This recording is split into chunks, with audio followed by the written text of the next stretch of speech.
Hi, this is Mark Fullweiler, and this is my 13th video in the series of leukemia testimony.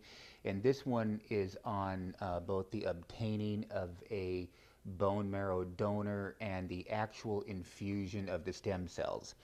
Um, so, actually, just a short time after I was put into remission, approximately 2 months after I was diagnosed with leukemia, um, to my benefit, we found a suitable bone marrow donor in the bone marrow registry. And mine happened to be an international donor, meaning he didn't live in the United States, he was somewhere abroad.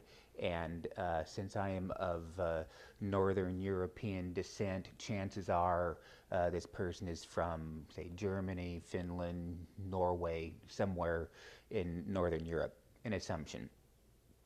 And um, so shortly thereafter, the transplant team began to have some correspondence with this anonymous donor, and he was going to be prepared to donate his stem cells at around the middle of July.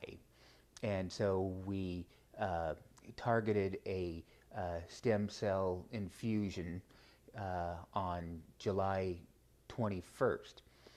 And so I checked into the hospital approximately a week prior to the stem cell infusion to get my final dose of chemotherapy. And unlike the others, this dose was far more toxic, far more serious in that it was potent enough to completely kill and eradicate all of my bone marrow with all of its stem cells. And when you kill off all your red, white, and platelet blood cells that, that produce and sustain life, technically what you're doing is killing the person. For without getting some stem cells successfully infused into you within a few short days or weeks after your own marrow dies and is flushed out of your system, you would die along with it. Um, and so they have to coordinate both the chemotherapy and the infusion of the stem cells at right about the same time. So they admitted me to the hospital approximately 8 days prior to the infusion and gave me the final dose of chemotherapy. And then they gave my body approximately 24 hours to rest and recover from this toxic dose. And then late on the evening of July 21st, they brought in this IV bag about yay big full of stem cells that just looked like red blood cells.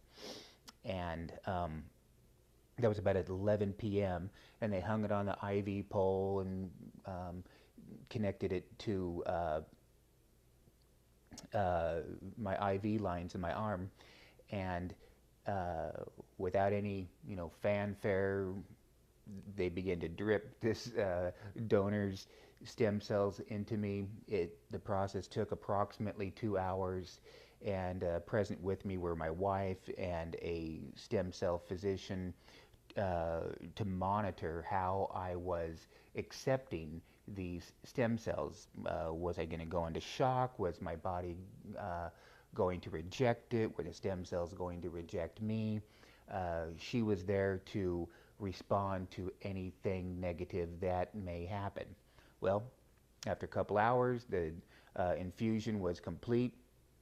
There was no negative reaction in my body to it. And she stayed around for 30 minutes, 45 after the stem cells had been fully infused into me and said, "You're looking good. There's no change in your vital signs." And she left to go back home.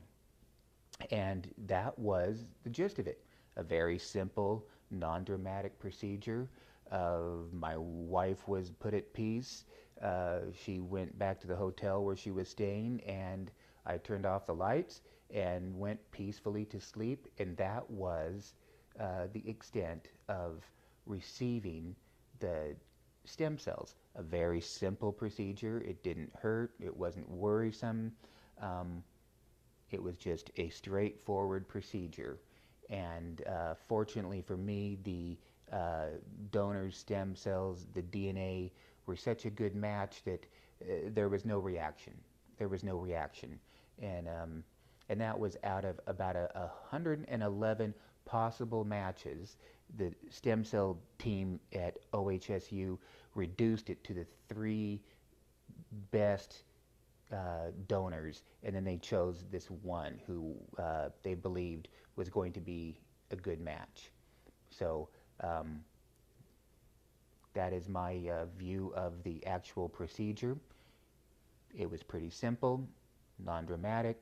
I didn't have any immediate reactions, and I will discuss what happened afterwards when my own bone marrow was dying, being flushed out, and the new stem cells were engrafting in that in the same bones, and difficulties associated with it, and how the whole